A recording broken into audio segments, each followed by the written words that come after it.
Welcome alpha. இன்றைக்கு நாம் வாசிக்க எடுத்துக்கொண்ட வேத பகுதி 24ஆம் சங்கீதம் 3வது வசனம். யார் கர்த்தருடைய பர்வதத்தில் ஏறுவான், யார் அவருடைய பரிசுத்த ஸ்தலத்தில் நிற்பான். இது குவாலிஃபிகேஷன் மாதிரி. இப்போ கர்த்தருடைய பர்வதத்தில் ஏறுவான், யாரோட பரிசுத்த ஸ்தலத்தில் நிலைத்திருப்பான்னு சொன்னா இதுக்கு வேதத்துல சில குவாலிஃபிகேஷன் இருக்கு, அதையும் சேர்த்து வாசிப்போம். கைகளில் சுத்தம் உள்ளவனும் இருதயத்தில் மாசில்லாதவனுமாய் இருந்து தன் ஆத்மாவை மாயைக்கு ஒப்பு கொடாமலும் கபடாய் ஆணையிடாமலும் இருக்கிறவனே. இப்போ இந்த கண்டிஷன்ஸ் எல்லாம் இதெல்லாம் செய்யக்கூடாது, வேதத்தில் கூடப்பட்டிருக்கிறபடி.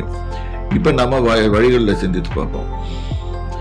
கைகளில் சுத்தம் உள்ளவன் அப்படின்னா உன்னுடைய கை சுத்தமா இருக்கணும், எங்கேயும் லஞ்சம் வாங்கியிருக்க கூடாது, இல்லாட்டி எந்த தவறு தப்புதாண்டாலையும் மாட்டிருக்க கூடாது. தேவனுக்கு நீ நேராக தேவனுடைய சபையிலேயோ இல்லாட்டி நீ தனியாக தேவனிடத்துல போகும்போதோ அவர் ஃபர்ஸ்ட் உன் கைகளின் சுத்தத்துக்கு, என் கைகளின் சுத்தத்துக்கு தகுதாக அவர் பதில் அளித்தார்னு போட்டிருக்கோம். ஆகவே கையில சுத்தம் இருக்குதான் பார்க்கணும். இருதயத்தில் மாசு இல்லாதவன், இருதயமும் சுத்தமா இருக்கணும் தேவனுக்கு முன்பாக. அப்பதான் அவர் அந்த இருதயத்தை பார்த்து தான் வழிநடப்பார்.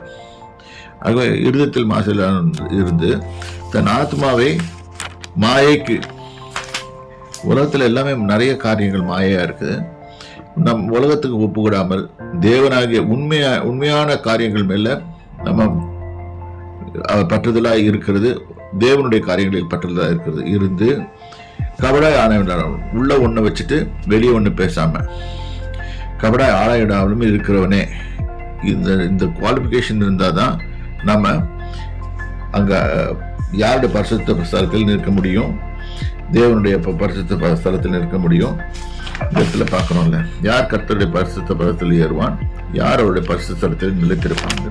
ஒன்னு ஏறுவான், இன்னொன்னு நிலைத்திருப்பாங்க. இப்போ இவனுக்கு என்ன இன்னொரு பெனிஃபிட்ஸ் வருதுன்னா, அவன் கர்த்தரால் ஆசீர்வாதத்தையும் ரட்சிப்பின் தேவனால் நீதியையும் பெறுவான்.